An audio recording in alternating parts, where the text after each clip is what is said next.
This is a narrated presentation on a sample problem using project control software for a survey distributed to patients in a healthcare setting. Project management software is a useful tool in planning the timeline for a project. This software allows project managers to get an accurate picture of how a project will progress into its tasks and subtasks. In addition, project management software allows project managers to predict any obstacles that may arise in the process. In knowing these obstacles, planners can then make recommendations as to how the potential issues should be addressed to preserve the flow of the project. For this assignment, we are asked to calculate the rate of performance as well as the budget overrun for the dataset provided in the assignment instructions. To begin, I have inputted the information given from the assignment into a Microsoft Excel spreadsheet. Shown in this slide is a Gantt chart created from using the calculations shown in the previous slide. The predecessor column in the middle of the screen indicates the systematic order of activities required to complete each task and subtask.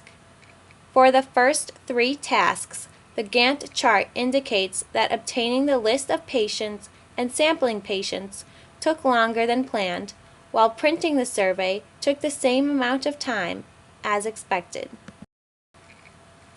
To calculate the rate of performance, we simply divide the actual work by the planned work.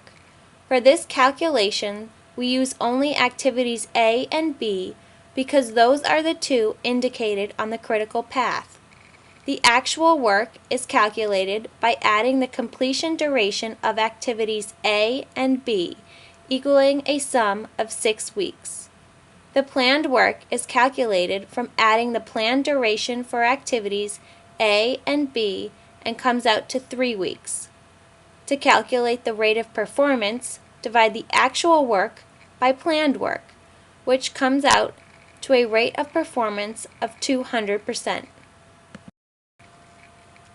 The next step in the assignment is to calculate the estimated project end.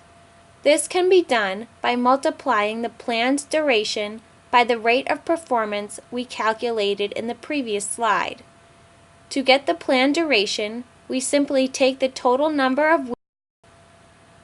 Next, we calculated the anticipated delay in the end of the project, a value determined by subtracting the planned duration by the estimated project end. We have calculated the current estimated project end as 24 weeks and the planned duration as 12 weeks. 24 minus 12 equals an anticipated delay in the end of project as 12 weeks. In looking in the last column titled Planned Expenditure, we can determine the original project budget estimate by adding up all of these costs. The sum comes out to $31,500. However, the current budget estimate cannot be determined because we do not know how much money has been. In conclusion, using project control methods, we are able to compare the projected versus actual progression of the project.